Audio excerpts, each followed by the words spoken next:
going to be teaching you or introducing you to tissues, the tissue chapter, so I hope you enjoy our session.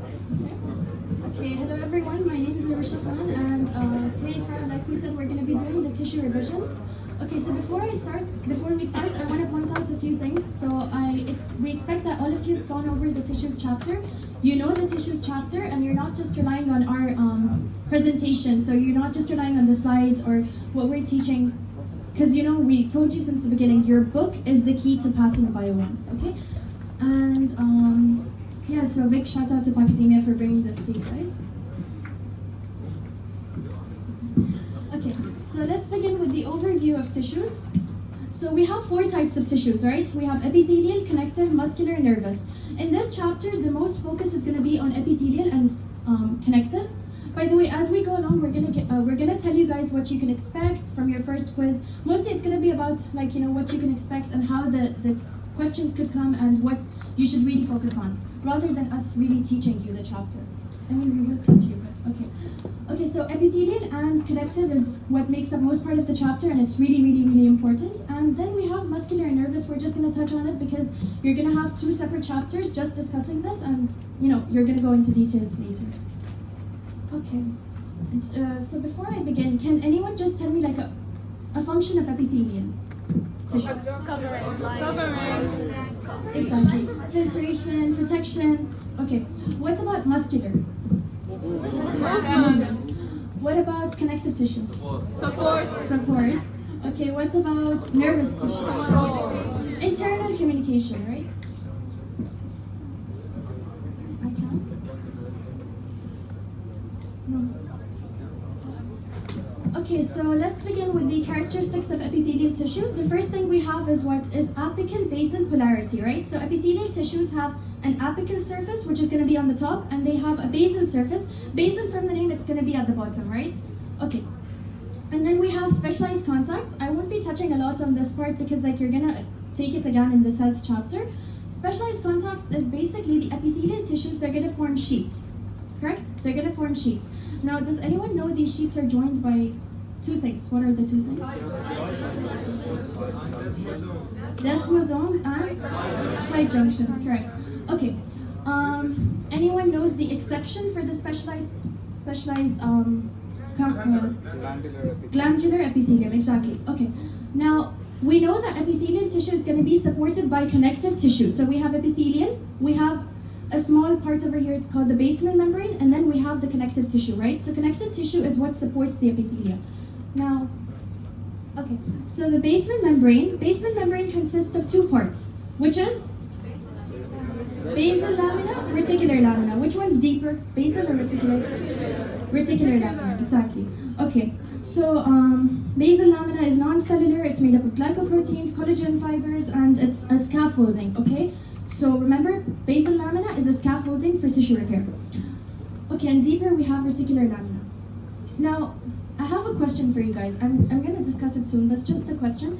Epithelial tissue, we know, so one of the properties is that it's avascular. Avascular means? It has no blood vessels. So where does it get its nutrition? Underlying connective tissue, exactly. It gets its nutrition from the underlying connective tissue, right? And so it's avascular, but it's innervated. So if, for example, I have if I take a pin and I just put it on the epithelial surface, I'm not going to the connective, I'm just putting it on the epithelial surface. Do you guys think there's going to be any bleeding? No. Why? Because it's avascular. But you're going to feel the pin, right? You're going to feel the pin. Why? Because it's innervated. It has nerve fibers for the sensation. Okay, and the last thing is that epithelial tissue has a very, very good regenerative capacity. Because why? Because it's the one that's more subject to wear and tear. So when I first say epithelial, I think the first body organ that comes to your mind would be skin. And we know skin is going to be regenerating all the time because you're gonna it's gonna be subject to all these wear and tears. So epithelial has a very good regenerative capacity. Okay, how do we classify epithelial tissue? First name, second name. Okay, first name is going to be based on the number of layers. A single layer is going to be simple. And if I have many layers? Stratified. Exactly. And the second name is going to be based on what? Shape. So I have squamous, I have cuboidal, I have columnar. Okay. Okay, one more thing I want you guys to remember is that apical surface, mostly it's going to be smooth, but sometimes it has something called microvilli. Okay. Now this microvilli, does anyone know the function? Okay, increase absorption. Exactly. So when we have the microvilli, they're gonna form something called a brush border. Remember this. So most of us, like in foundation, we didn't pay attention on the brush border. It came in the quiz and we were like, what's brush border? Like, there's never mentioned. It's what? Exactly. It's a brush border because the microvilli are so much, right? So it's like, it's bushy. Okay. Okay, so now let's start with the first type of epithelia, which is simple squamous epithelium. This table, it's going to be there for all the tissue types, epithelia, all of the tissue types. It's a very, very important table. You should know this by heart. Super important. But you shouldn't just know this table, so you skip whatever is written in the paragraph because there's the table, I'm just going to study it. No, there are some extra details mentioned in the paragraph that you guys should go over. They're really important too. And okay, so it has three things that I mentioned. The description part is not that important. Give it a good read, but they're mostly not going to test you that much about it because it's mostly related to biolab. However, the function and location are super important. Like you're going to definitely, like 100% guaranteed, you're going to get questions from this because that's what the tissue chapter is mostly going to be about, right? So you should memorize this. And about, like, I got some questions about, like, how should I memorize? There are like 1,000 tissues that we should know. So I think you guys can do mind maps. That really helped me in foundation. I guess mind maps could help you guys because, you know, they organize your thoughts and they can help you with the memorization. Okay, simple squamous epithelium. The function would be diffusion and filtration because it's a simple layer. So we know that diffusion, filtration. And the location would be kidney tubules, air sacs of the lungs, also known as alveoli. We have lymphatic vessels. So you should know all these locations. Okay, I've highlighted kidney glomeruli. Okay, kidney glomeruli is important to know that it's going to be for simple squamous because in a minute I'm going to mention something called kidney tubules. Okay, so there are two different things you should know that kidney glomeruli is simple squamous. Kidney tubules is simple cuboidal. We're going to go to it. Okay, anyone knows the difference? Like, what's the difference between the two? No? Okay. Glomeruli is basically for filtering, right? And tubules is basically for secretion. You shouldn't know this, but it's just like, you know, to tell you guys that there's a difference between the two. And also a really, really important thing that you should know. Simple squamous epithelium is in the serosa, okay? You should know this. We're going to see in a minute why. And we have two types of simple epithelium. We have endothelium, we have mesothelium. Endothelium is basically the hollow organs and these blood vessels, and mesothelium is going to be the serous membrane. So it lines the body cavities, okay? Internal body cavities. Okay. Now we have simple cuboidal. So you can see that it's called cuboidal because look at the shape of the cells, right? And then it has a spherical nuclei. Okay. The function would be secretion and absorption. Now, what did I say? Where was kidney tubules? Simple cuboidal, exactly. Okay, and then we have ducts and portions of small glands, ovary surface. All of this is important. Okay, next one we have is simple columnar. Okay. Simple columnar, again, we can see that the name comes from the shape of the cells, right? And what shaped nuclei do you guys see over here? Oval shaped nucleus. Can you guys like detect any special thing that you can see over here, like a cell or something? Goblet cells. What type of cells are goblet cells? Are they multicellular, unicellular? Unicellular, exactly. And what do they secrete? Mucus. Mucus. Okay, mashallah, all of you studied really well for the test. Okay, now we have two types of simple columnar epithelium. What are they? Ciliated and non-ciliated. And remember, throughout the lecture, we're going to say the functions, we're going to say the locations, but you should know that the function actually relates to the structure. So like if I'm saying ciliated, where would you think ciliated would be? Okay, here it's really important for you guys to differentiate. So I'm going to mention in a minute pseudostratified epithelium. And I'm going to mention its location. This one is going to be in the bronchi. Okay? bronchi. Remember bronchi. In a minute, I'm going to talk about the upper respiratory tract and the trachea. But remember, simple columnar is just in the bronchi. Okay, bronchi. And uterine tubes. Okay, another thing you should remember is that US questions, they love bringing synonyms. So in the book, it may say that, okay, simple columnar is in the uterine tubes. You should know that another synonym for uterine tubes is what? Fallopian. Fallopian tubes, oviduct, and it makes sense that we have the ciliated over there. Why? What are they moving? Why is there ciliate? You don't really have to know this, but you get it, like just to understand, like yeah, they're moving the ovum, right? Okay. And then we have the uterus, but parts of the uterus. We're gonna see what really the uterus has, like the major category of the tissue. And then we have the non-ciliated. So of course, non-ciliated would be in the digestive tract, and it would be in the excretory ducts and gallbladder, etc. So of course, digestive tract, you're not going to have cilia in the digestive tract, right? Okay, next one we have is pseudostratified columnar. What does pseudo, what does it mean? False, right? So pseudo-stratified, it's like a stratified wannabe. It wants to be like it, but it can't because it's pseudo. So basically here, it's not like it's multiple layers. It's just that the nuclei are going to be at differing heights. But what's the thing that can help us differentiate pseudo and stratified? Like pseudo-stratified and stratified? Exactly. All of them are connected. All of these cells are connected to the basement membrane. Remember, so pseudo-stratified, all of them are connected to the basement membrane. Okay. Now again, we have two types: ciliated, non-ciliated, and also we can have what? Microvilli, right? So you're not going to have cilia and microvilli on the same one. You're either going to have cilia, microvilli, or you're not going to have any cilia, right? Okay.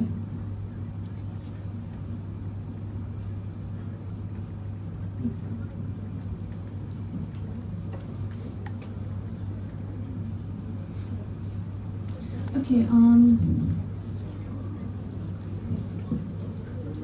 okay, guys, I think I made a small mistake.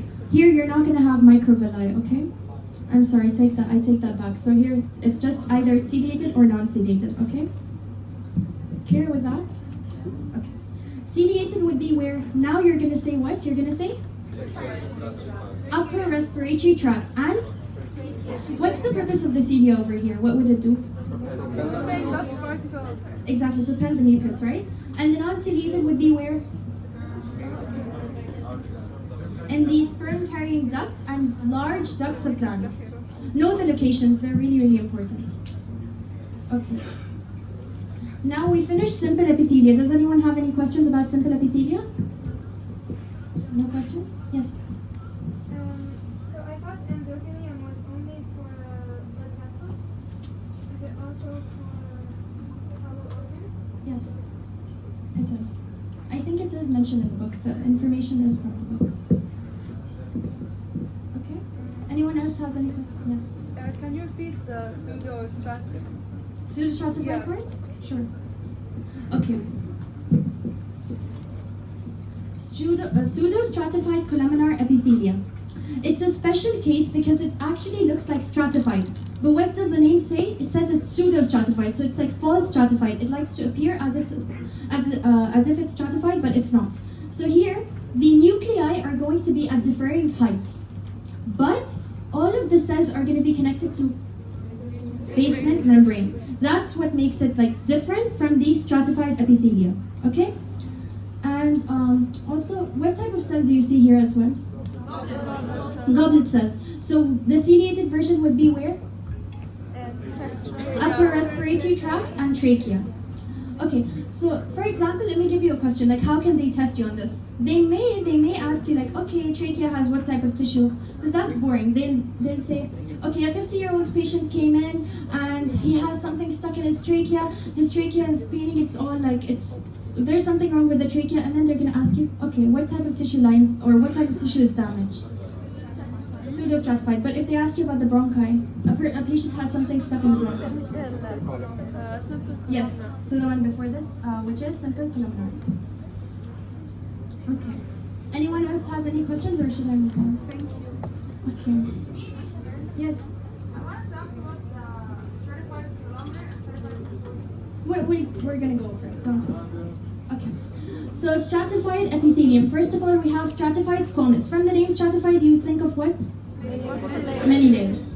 Okay, again, over here, the description is not that important, but I'm just going to tell you guys that the upper surface is going to be what? It's going to be squamous. So that's how we name it. We name it according to the apical surface, right? I mentioned this. So it's going to be stratified squamous. And then the bottom layer, cuboidal or columnar.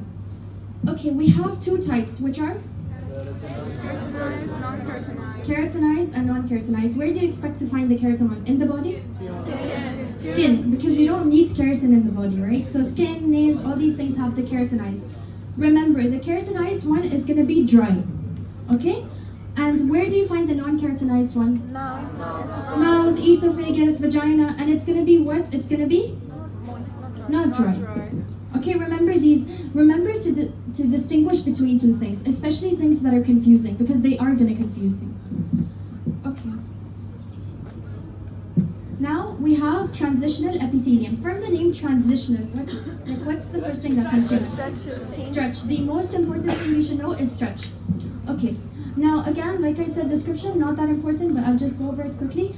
Apical surface is going to be squamous-like, like it's stretching, so it keeps changing its shape. So we can't really say that there's a specified shape. Oh no, it's squamous. No. So it's squamous-like, and then the basal is going to be cuboidal or columnar, right? And where do you think transitional epithelium would be? Bladder, urinary bladder, the uterus. These places need they need the stretching, right? They need the stretching. So that's where transitional would be.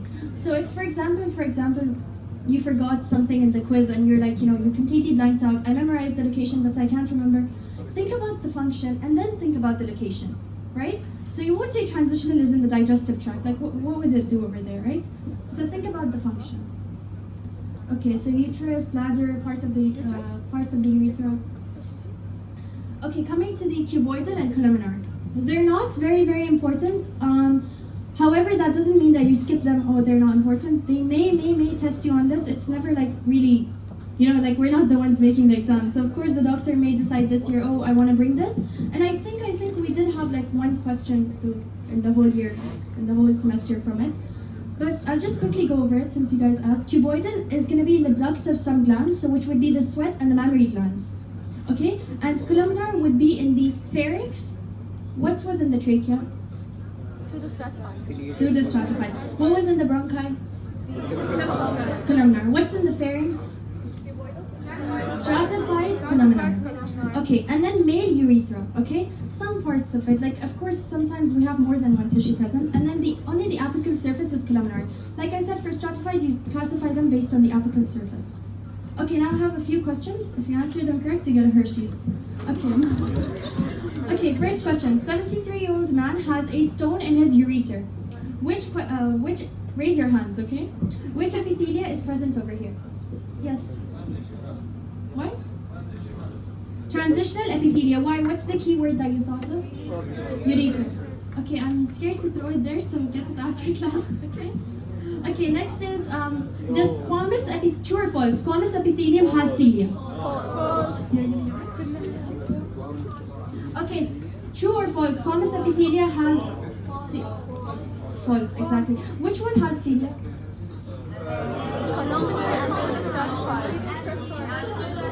Yes, columnar, pseudostratified, and cuboidal. Okay.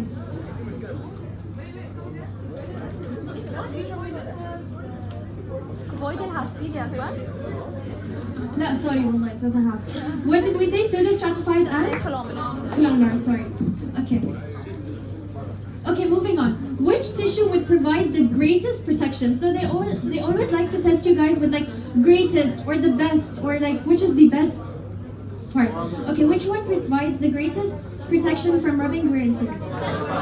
Okay, he raised his hand. Stratified squamous? Exactly, stratified squamous.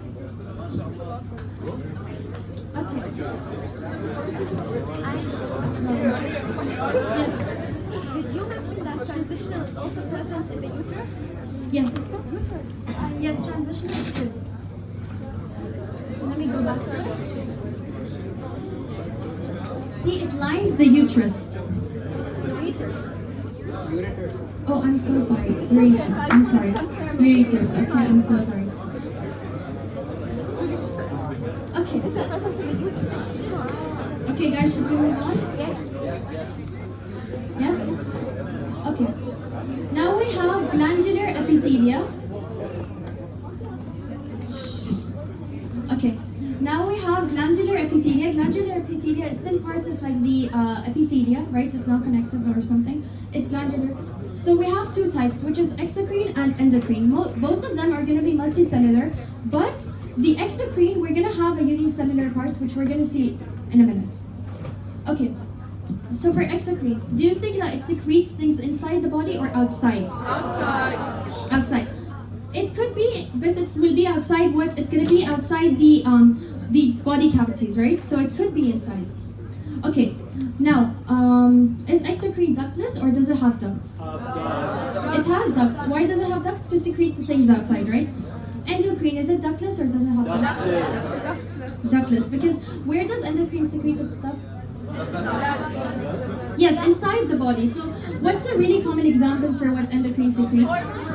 Hormones, right? So you would need hormones inside the body. Would you want sweat to go inside the body? No. Yes? Inshallah. Okay. Sweat would be outside the body, so it would be which of the following glands? Exocrine. Okay. Now, exocrine glands is where it gets a little complicated. So exocrine glands are going to be divided into unicellular and multicellular. So we went over one of the unicellular, which was goblet cells. We also have mucus cells. They both secrete mucus. It's just a difference in the structure, but it's not required. Just know that it's going to be mucus cells and goblet cells. Okay. Now multicellular we have based on the structure, based on the secretory activity, and based on the mode of secretion. For now, let me focus on the mode of secretion. Okay, what are the three types based on mode of secretion? Merocrine, apocrine, holocrine. Okay, in the book it says apocrine is not that important, and which is true, it's not really that important for humans, but that doesn't mean that you guys completely skip apocrine. Don't skip it. We did last year. We had the question, and it was a confusion between apocrine and merocrine, but because most of us didn't study apocrine, we just skipped it. We didn't know, so we just circled merocrine. Like, blindly circled merocrine. So don't skip it. Okay, the mode of secretion for merocrine would be merely secrete. So does the cytoplasm get pulled out or no? No. What about holocrine? It's going to rupture, right? So it has its secretions, but how does it get them out? It ruptures. And what about which one did I not mention? Apocrine, yeah. So apocrine, when it takes the stuff out, it takes a little bit of the cytoplasm out of it. What's the closest example of apocrine in humans? Mammary gland secretions, right?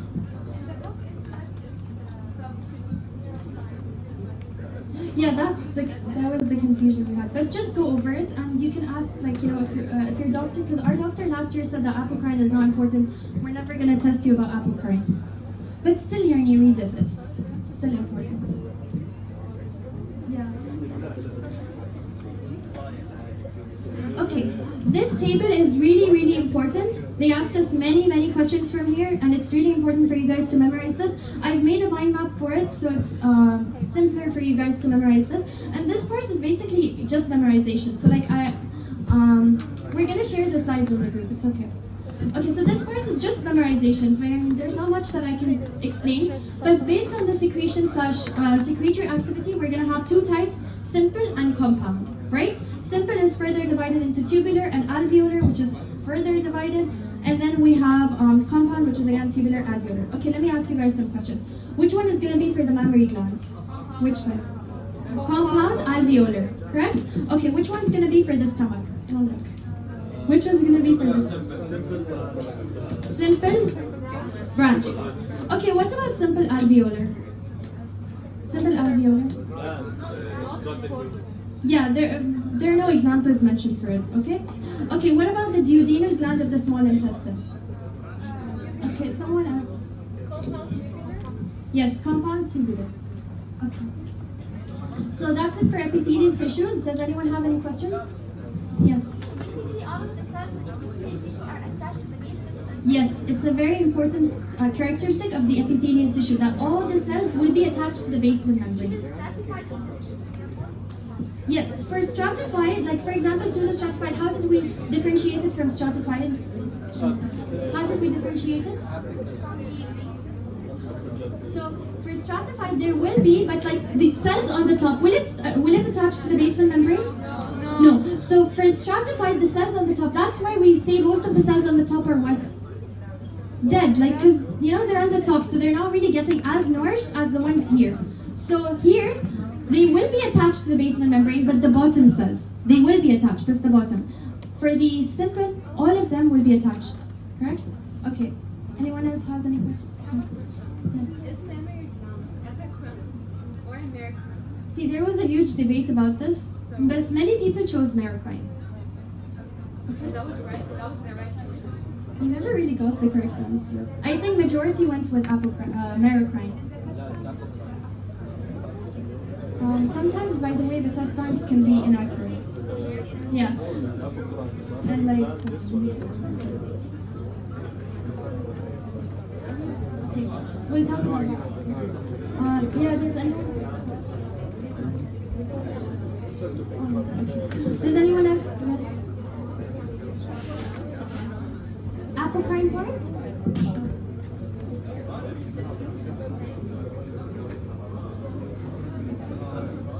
Okay. So apocrine are not that important. However, the only example I think mentioned in the book is that it's like kind of similar to the ones in the mammary gland secretions, right? And here you can see, like from the picture, apocrine, when they take the materials out, they're gonna like release some part of the membrane with them. As compared to merocrine, where the product is just released through exocytosis. Any other question? Does it make sense? No? Okay, anyone else has questions regarding epithelia? Okay, now Farah will be explaining to you guys about connective tissue. So, connective tissue. What do you guys think is the function of connective tissue? Support is one of them. What else? Binding. Insulation. Not transport. Yes, for blood. Blood is a connective tissue. It transports substances. What else?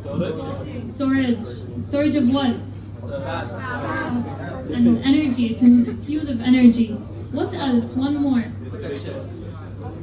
Protection. Insulation. Someone said insulation, right? Yes. Okay, perfect. So let's discuss the contents of connective tissue. Connective tissue contains extracellular matrix. What's extracellular matrix? Fluid. Yeah. Fluid. What is the job of the extracellular matrix? Where the tissue sits, yeah?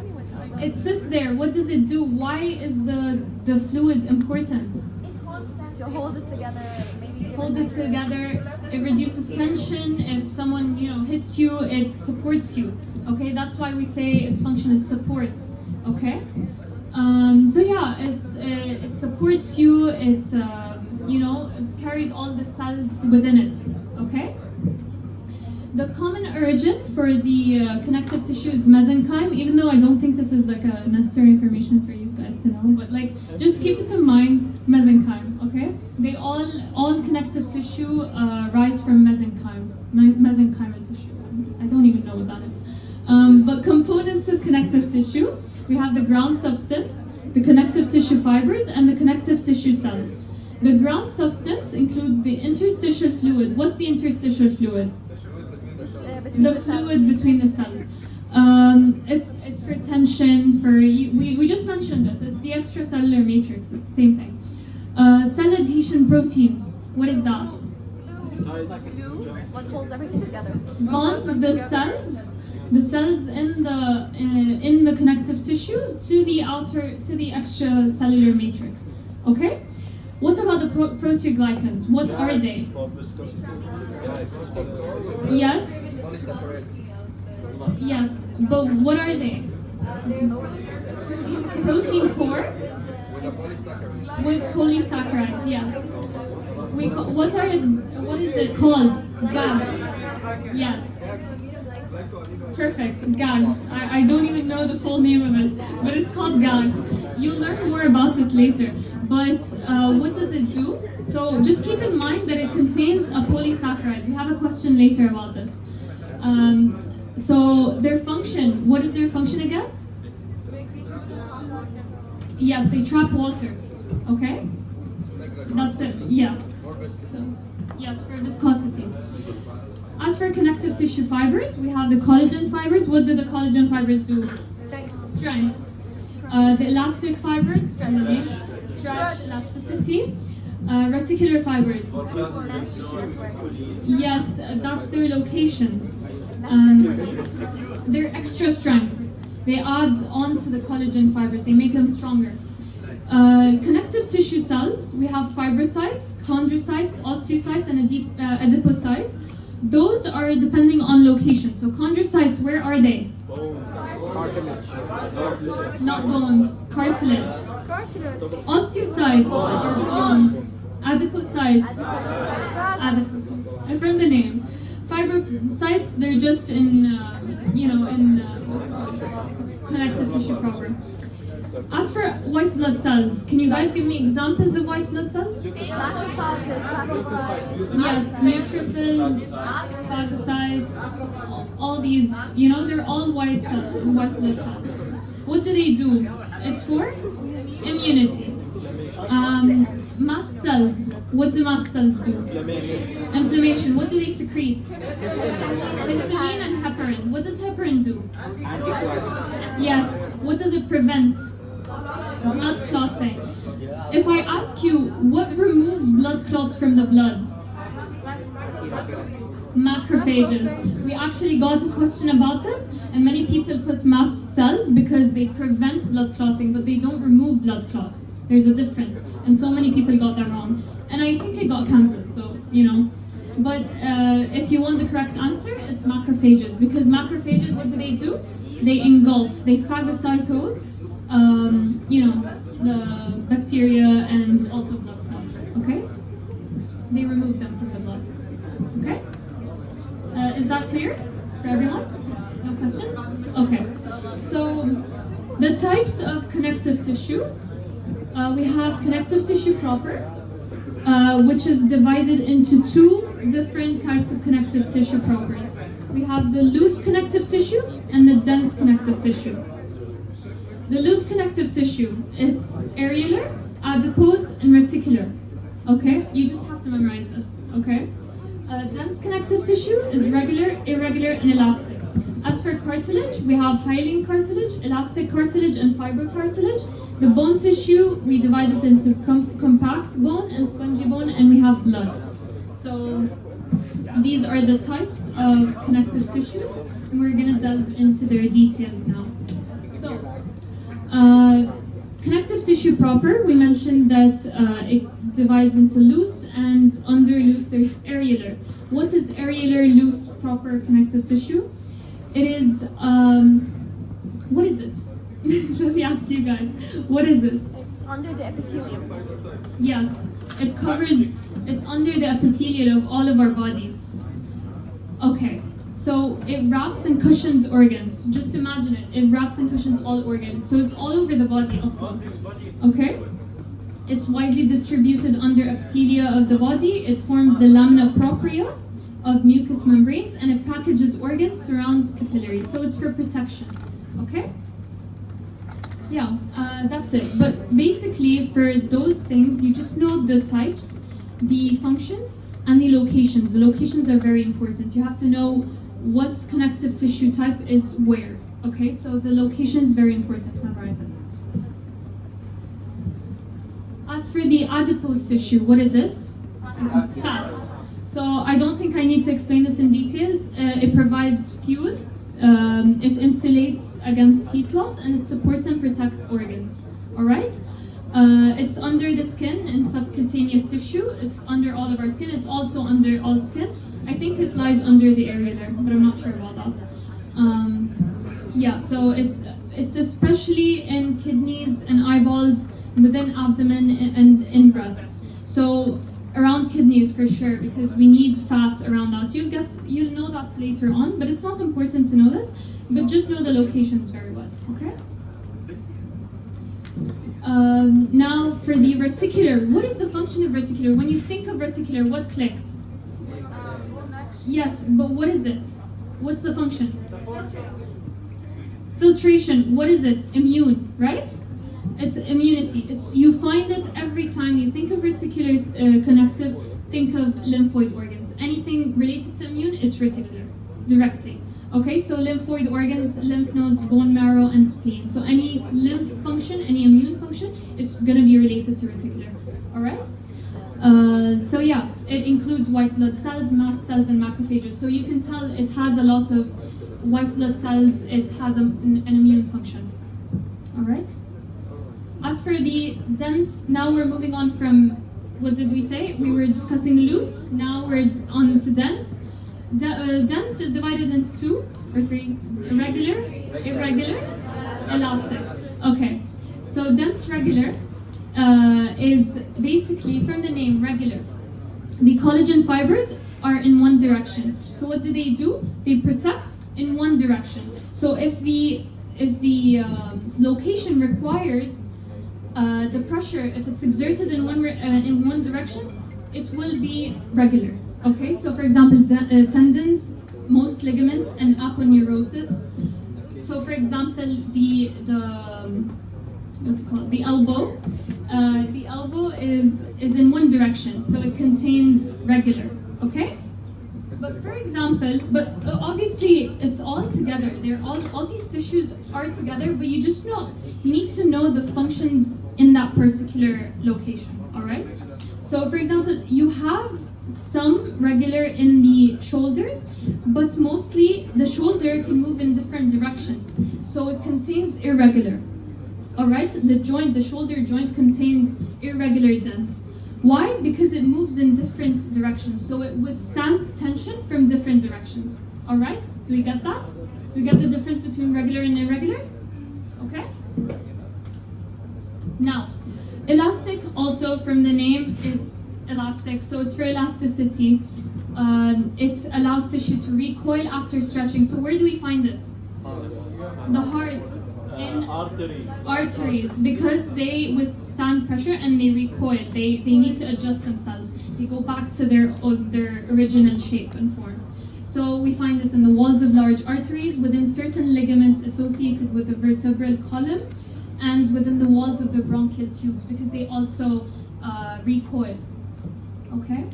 They're right here, sorry, it's not here. Now, onto cartilage. Cartilage is divided into hyaline, okay? Hyaline is, it supports and reinforces, serves as resilient cushion, and resists compressive stress. The function of connective tissue in general is resisting stress, but for cartilage, the hyaline, it forms most of the embryonic skeleton, it covers the ends of long bones and joint cavities, it forms the costal cartilages you see in the image. Images are really important. They help you understand their locations. And also in the cartilages of the nose, trachea, and the larynx. So right here, okay? So you find hyaline. Okay. Elastic, again, anywhere you need elasticity in, you find elastic cartilage, okay? So supports the external ear and the epiglottis. So right here and in the mouth, okay? Yeah, so it maintains the shape of a structure while allowing great flexibility. Now we have fibrocartilage. It's found, I remember this very well, like I still remember it. Fibrocartilage, literally intervertebral discs in the back. That's literally the question they could get you. You have to know fibrocartilage is in the intervertebral discs, and you'll know it. You'll just know it directly. It's like asking reticular fibers, immune. It's a connection, okay? So it provides tensile strength that allows it to absorb compressive shock. So it's in the intervertebral discs, pubic symphysis, and discs of knee joints. All right. Now onto bones. So they're hard calcified matrix containing many collagen fibers. Obviously, we said collagen fibers, they provide strength. So you just need to make this connection. Collagen fibers provide strength, and bones are literally the strongest connective tissue we have. So it contains a lot of collagen fibers. It has osteocytes that lie in lacunae. We said osteocytes are bones. Osteo means bones. So osteocytes are found in bones, and they're very well vascularized. So I think you know the functions of bones, and you know their locations. They're in bones, like literally. Everyone knows this. Blood, I think it's also very clear. It contains red and white blood cells. It transports nutrients, waste, and other substances, and it's contained within blood vessels. That's the location of blood. Okay. That's it. Do you guys have any questions? Yes? Can you go back Yes, sure. to highly? Which slide? Highly. Highly. Okay.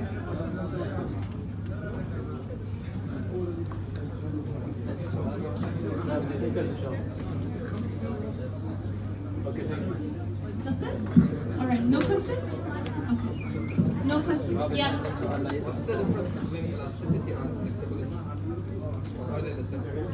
Elasticity and flexibility. It's kind of like the same thing, like elasticity, right? And flexibility is like you're able to do this then. Yeah, you don't need to know this. Everyone's not that needs to know this.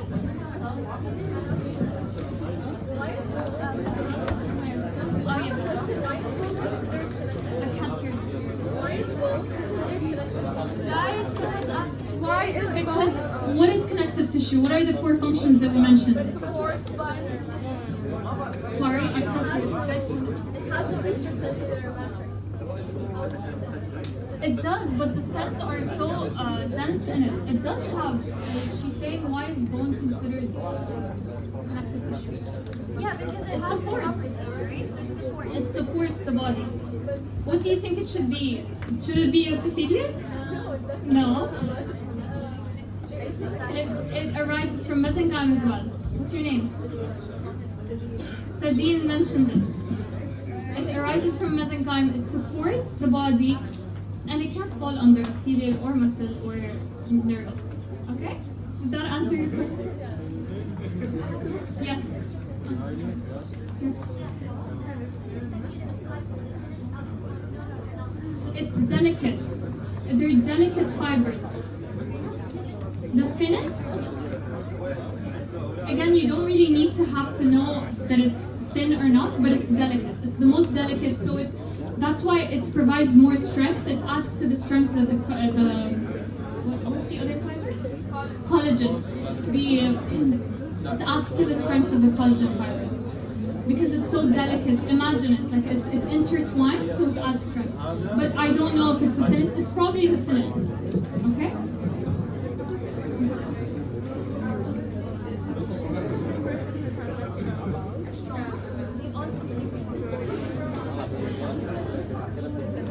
They all contain maybe blood.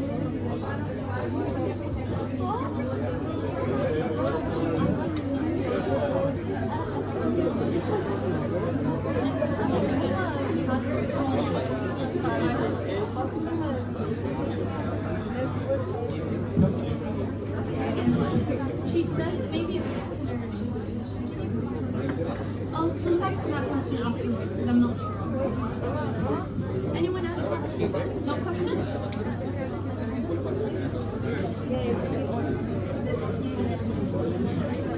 The question. Okay, everyone. Okay, so before I talk about the next type of tissue, I forgot to mention this question, and it's a very, very important question. We had like a very big debate about this last year. Okay, so I'm gonna ask it, and I'm gonna. Yes? You have a question? I'm gonna ask you guys. Okay? You get 2 Hershey's instead of 1 if you answer it correctly. Wallah, 2. No? Okay, yalla, let's move on. Okay, so this question was really, really debated upon last year. Okay, I'm gonna give you guys 2 options, and you're gonna say which one's correct. Internal abdominal cavity, which epithelium lines it? Okay, how many of you say simple squamous? How many of you say simple cuboidal? Who said stratified? No Hershey's for you. Okay. Who said simple squamous? Raise your hand again. Come after class to take your Hershey's, okay? Okay, let me explain. explain. So, okay, guys, let me explain.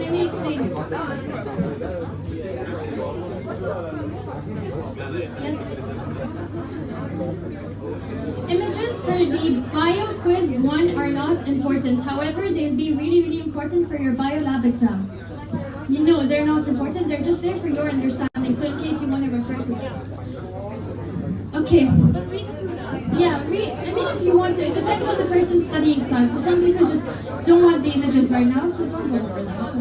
So, no, they will not bring any single. Guys, there's too much noise. They're not going to get you images in the exam and tell you where this is. Nothing. No images will be got at all in this exam. Yeah, if you want, just read through it, but it won't make a difference if you don't.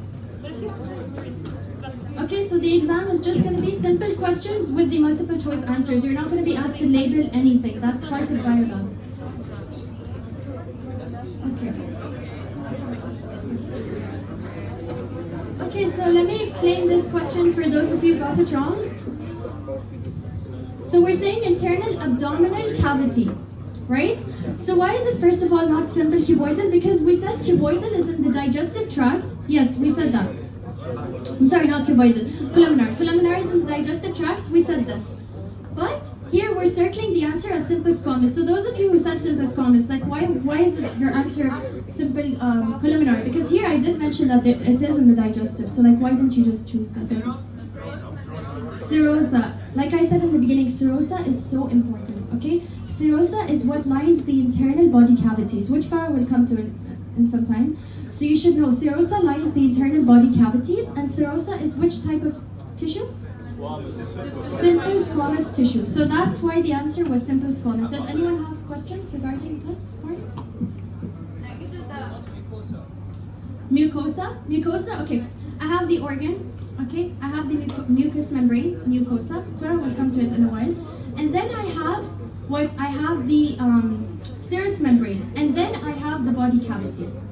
Okay? Can I draw?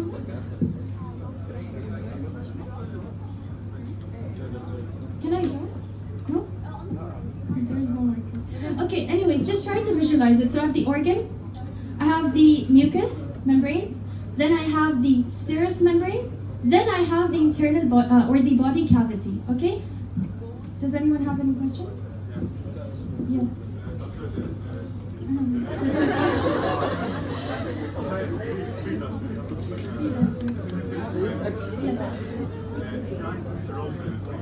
It is the yes.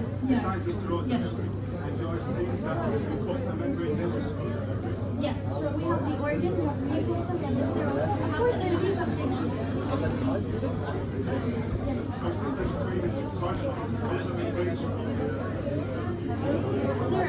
Serosa is going to be simple squamous. Anything related to thank you.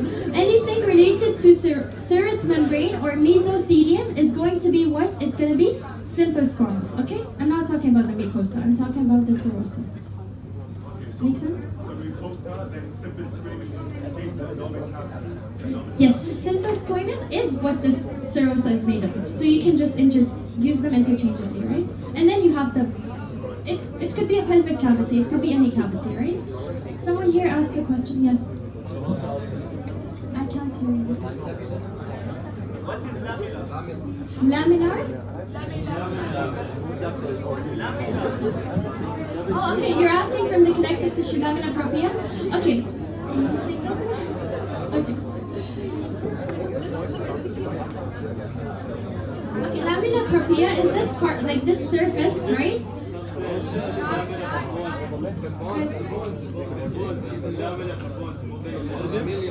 Can someone just, one of you say the question over?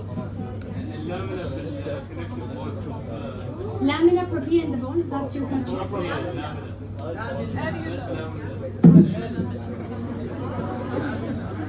I'm sorry, I can't hear you. What's the question?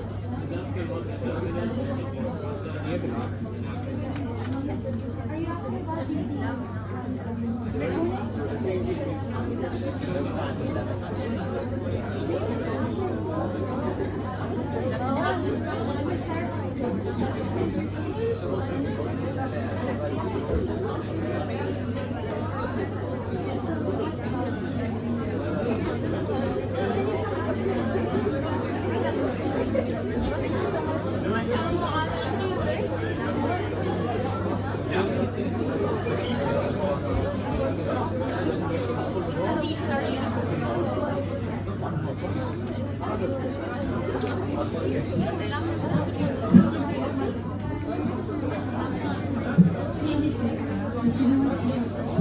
Okay, someone here asked a question. Yes. What's the question? What was the question? It's something related to the picture, so he's gonna ask us after class. Okay. Yeah, someone else has a question. Okay. Can you just explain again what is lamina? Lamina propria. You want to take lamina propria?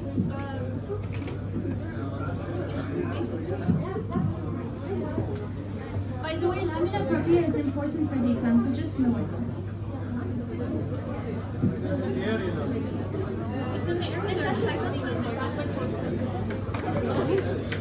So basically, it's in the loose areolar connective tissue, and see here, it's under the epithelium of the body. The areolar is under the epithelium of the body. It's right here, the lamina propria. It's under the epithelium. Yeah, it forms. I don't think it came in the exam. It's kind of yeah, just know that lamina propria is related to areolar and it's under the epithelium. Okay?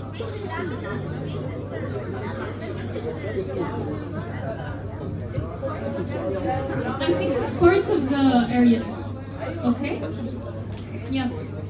He asked about lamina, not lamina. Lamina. Lamina? Yes, lamina.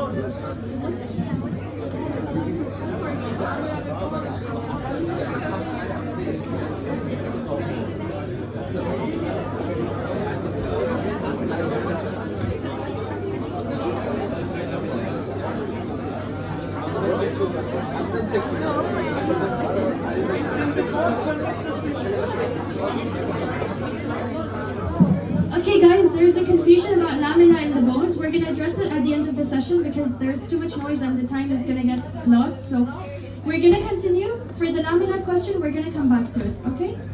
And someone wanted to show us a picture about the lamina question. We're going to answer that too, okay? Okay. And you can do it later. Okay. Okay, let's move.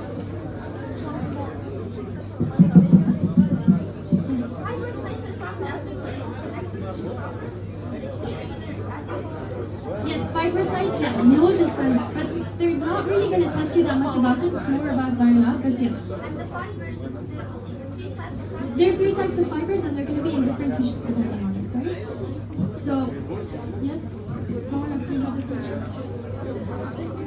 Okay, can we continue? Okay guys, can we keep it down? Okay. So now I'm going to talk about the muscle tissue. Muscle tissue is a very small part of this chapter because you're going to take a whole chapter about muscle tissue. Okay, so we have 3 types of muscle tissue. I'll tell you what's really important for you guys to study from here and what they could ask you, okay? So you have skeletal muscle, you have cardiac muscle, and you have smooth muscle.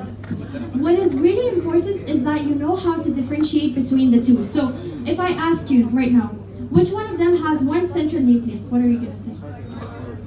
Cardiac and smooth. So just to memorize it, cardiac is in the middle, so one central nucleus was also smooth. Okay, which one is multicellular? Skeleton. So they're probably going to test you this way. So they're going to ask you to specify the characteristics. This is important, and you should be able to differentiate between them. Okay, and the shape. So of course, skeleton is going to be long, cylindrical, multinucleated. Okay, striations, really important. Which one of the following have striations? Cardiac. What about smooth? It's named smooth because of course there are no striations. Okay, what's a really important characteristic of cardiac cells? How are they connected to each other? Intercalated discs. Exactly, intercalated discs. So really remember this part, intercalated discs. Okay? Okay, which one of the following produces voluntary movement? Is it cardiac? Skeleton, right? So facial expressions? Skeleton. Easy. Okay, and then you should know the locations. Which one would be lining the hollow organs? Smooth. Okay. Okay. So let's talk about the regenerative capacity. Which one has poor regeneration? Poor regeneration, skeleton, correct. What about cardiac? Cardiac has no regeneration. Poor regeneration, like it can regenerate, but it's not that well. That would be skeletal, but no regeneration at all is cardiac. Do you guys know which other tissue type has no regenerative capacity? Nervous, exactly, nervous. Okay, what about smooth muscle? How is the regenerative capacity? Amazing. Amazing, exactly. It's really, really good at regeneration. Like moderate, but what's amazing is the skin, epithelia. The smooth muscle, yeah, it's moderate. Sorry?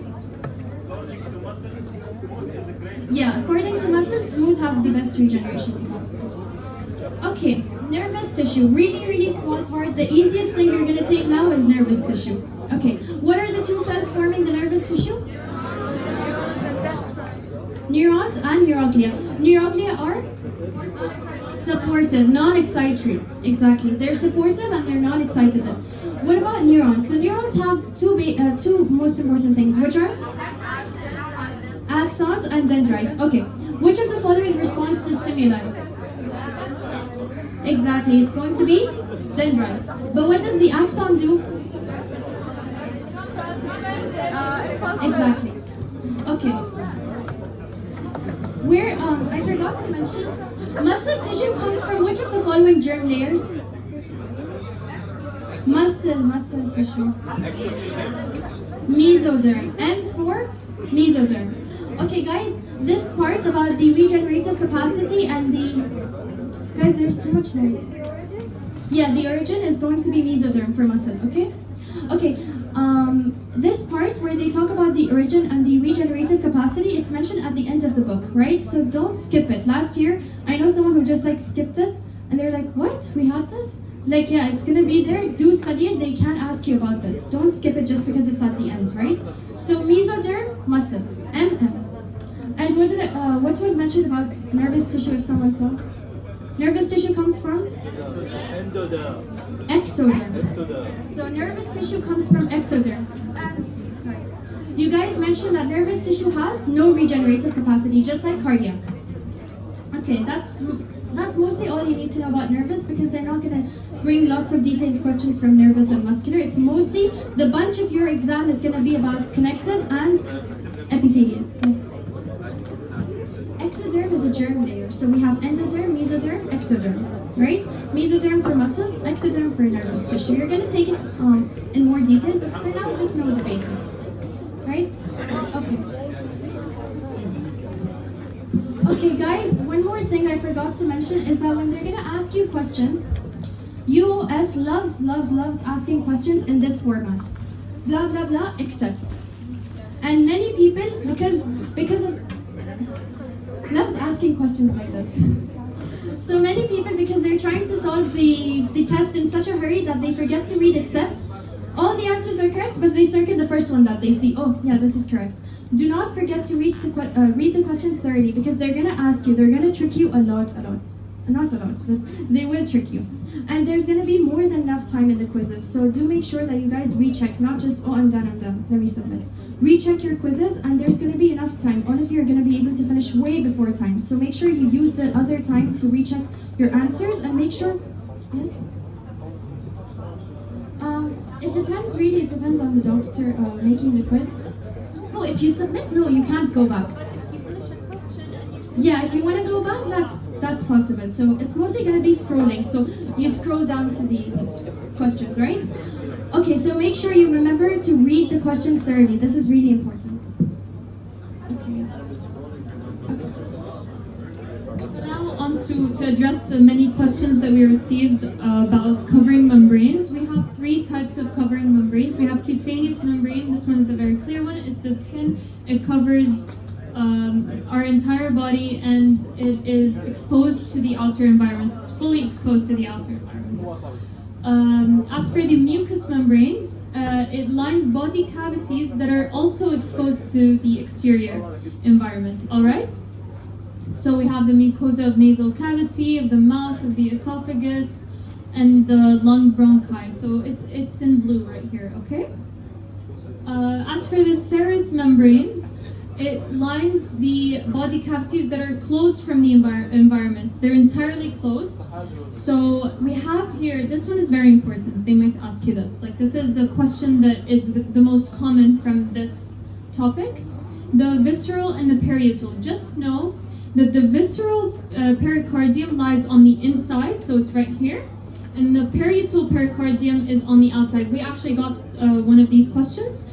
It was along the lines of which one is on the inside, so you had to choose visceral. So it's something like that. Okay, so you have to know this. You also have the same thing, but for the lungs. So for the heart, it's pericardium. So parietal pericardium and visceral pericardium. Keep it down a little. I'm so sorry. Parietal pleura is for the lungs. Okay, so the same thing. The visceral is on the inside, and the parietal is on the outside. All right. Do you get this point? Yeah. And also right here, it's the same thing. On the inside, it's the visceral peritoneum, and on the outside, it's the parietal peritoneum. This one surrounds the digestive organs. This surrounds the lungs, and this surrounds the heart. Guys, really try to understand this. Yes. Because the most confusing questions are going to be from this part. Yes. It's important that you know which is the sister, which is the outer, everything. Just understand this Yes. part, okay? Because it's the most confusing. Like I said, for us, it came for the heart, I think, for the pericardium, and they asked us which one is on the inside. But it wasn't like direct. You just had to know which one is on the inside. So the answer was visceral. So something like this. All right. So just know their location in comparison to the other one. All right. Any questions from this? Did this answer your questions? Because many people asked about the serous, the mucosa. Answered your questions? Yes. Okay, perfect. That's it. Okay, now, oh, never mind. Not that's it. I have one more part. I think this one, we didn't get many questions from it, but go through it, all right? We did? Not many, but it's still, you'll still get one. Yeah, you should go through it, for sure. Go through the whole book. The book is very important. Not the whole book, I'm in the chapter. Okay, so don't ignore it when you're studying, but for now, I'm gonna ignore it when I'm discussing this. What basically happens here, you have an injury, all right? The first thing that happens is that chemicals start to migrate from inside the vessels onto the location of the inflammation, or not the inflammation, the injury. It causes inflammation, it attracts macrophages, it's like it sends a signal that there's an injury here, okay? So it calls for macrophages, it calls for its, whole bunch, like it just, calls for them. So then, it's, what happens here?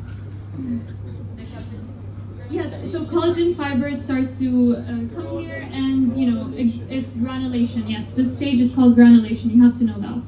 All right, and then right here it regenerates and it repairs. So this is fibrosis. Okay, so if you have titles for this, this is granulation, this is fibrosis and regeneration, and this is just the site of injury. And then the inflammation starts because, what did we say? Why does inflammation occur here? Yes, mast cells release histamine, and the signals are released from the blood vessels onto the sites of injury. Okay? Are there any questions? Yes. Simple squamous membrane. Okay. Does that secrete anything? Right here, you mean?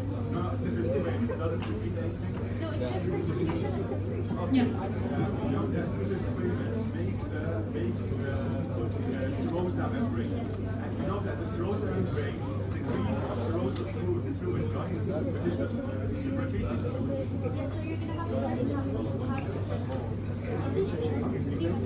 No, I didn't. So we have the outer. So we have a serous cavity, right? Yes, the serous fluid is secreted by the serous membrane, which is made up of simple squamous and lubrication of the abdomen. And we know that simple squamous doesn't secrete anything. How does It is mentioned in the book that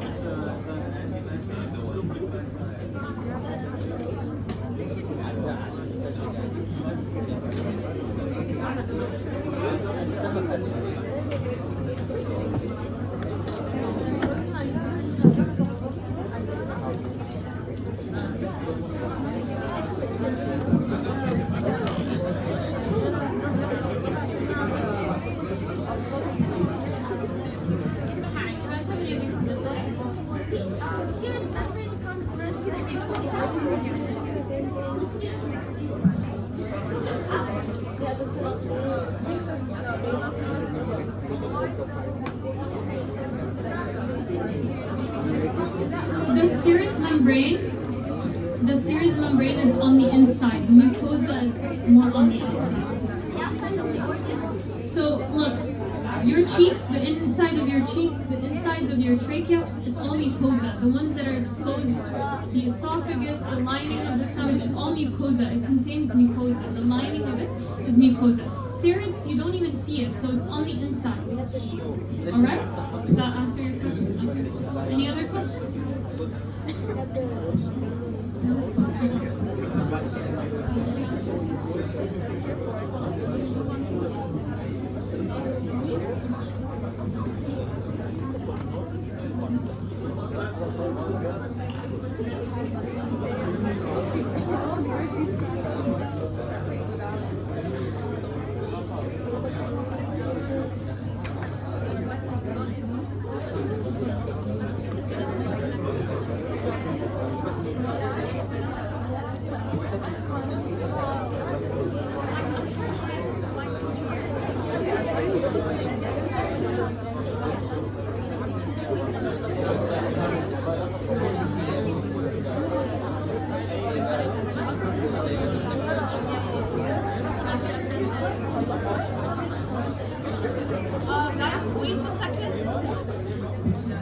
Okay, guys, just wait like 5 minutes.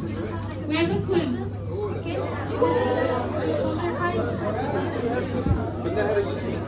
Quiz time. Sit down. You're gonna get Hershey's. Do you guys not like Hershey's? Our batch loved Hershey's. Okay. I'll get you whatever you want, just answer the questions.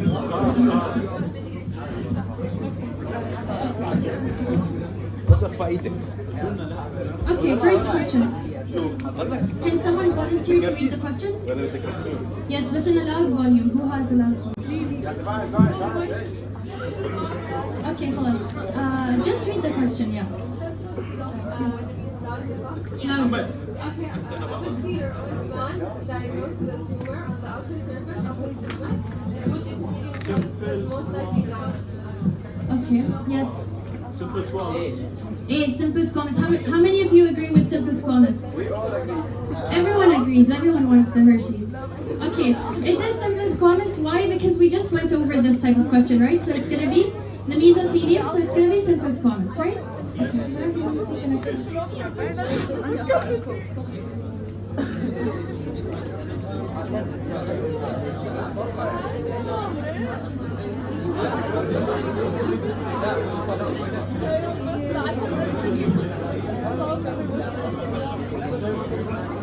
Can someone, okay, yes. Sorry? Okay, can someone read the question? Yes. A 55-year-old athlete has an injury. Guys, can we keep it down? Guys, if any of you wants to leave, please leave quietly. Otherwise, other people need to hear and benefit from the session. Someone stole the Hershey's. Okay, who wants to read this question? Yes. A 55-year-old athlete has an injury to a tendon in his foot. On examination, which of the following would be the main connective tissue fiber type in his tendon? Okay, someone over here answered collagen fiber. Who agrees? Everyone agrees? Pass again, double Hershey's? Okay, well, no more Hershey's. Okay, collagen fiber, exactly. The answer would be collagen fiber. No, we can ask that. Okay, who wants to read the next question? I know? Yes. Which of the following substances helps the extracellular matrix to trap fluid or water molecules? What is it? What Yes. is the answer? C. Photoglycerol. Yes, C, polysaccharides.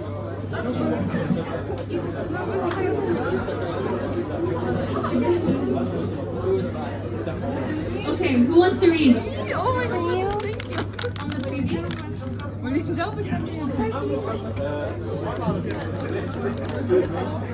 We said adhesion proteins are the ones I discussed it. Adhesion proteins, they adhere the cells to the outside matrix. With polysaccharides, it's another name for the, you remember when we discussed the protein core that contains gas? It's the polysaccharide chains. That, it traps water. You remember it? Yes. Or they call it something else. Proteoglycans. So it's another name for, they might say polysaccharides, they might say proteoglycans. But it's mainly, the right name is proteoglycans because it's a protein core with glycans, which is a polysaccharide exterior. And the polysaccharides are the ones that's like arms that trap the water. That's why polysaccharides. Good?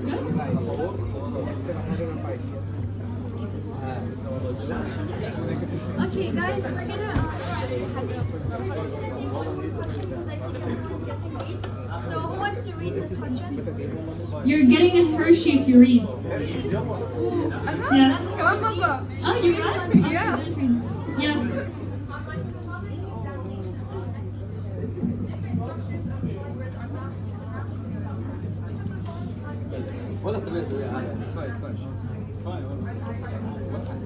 Who wants to answer that? Yes. I forgot the question. I saw.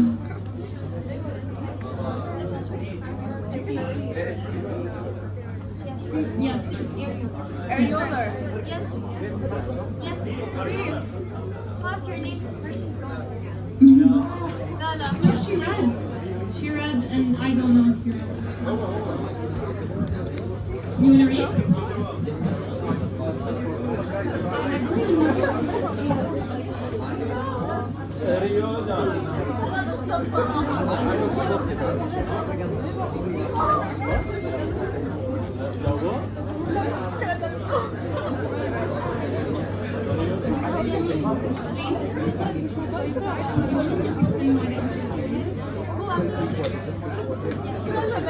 Why is it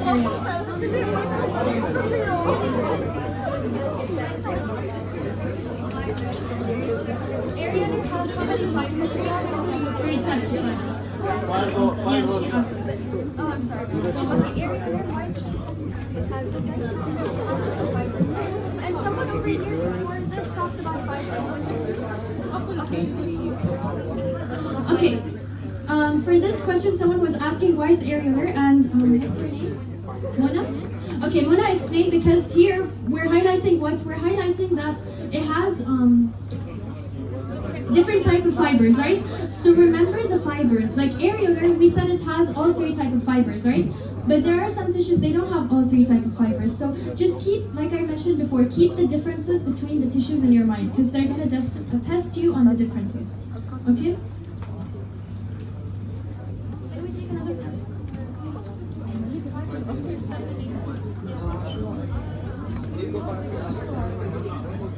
Can I go back to what? The last question. Five. Oh, five. Yeah, this one. This one? Six? Oh, six. Oh yeah, and they love asking ordering questions. So, oh, can you order it like this? Can you order it from this to this? Yeah,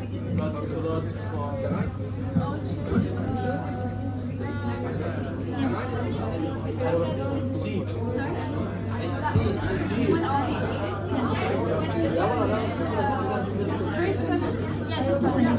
Sorry? Okay, how many of you guys agree that it's C? Okay, most. Okay, so C says the number one thing is that release of chemicals by blood cells, and then capillaries become permeable, correct? And then we have clotting proteins are going to reach the injured sites, correct? Clotting proteins blood clot is formed. Exactly, right?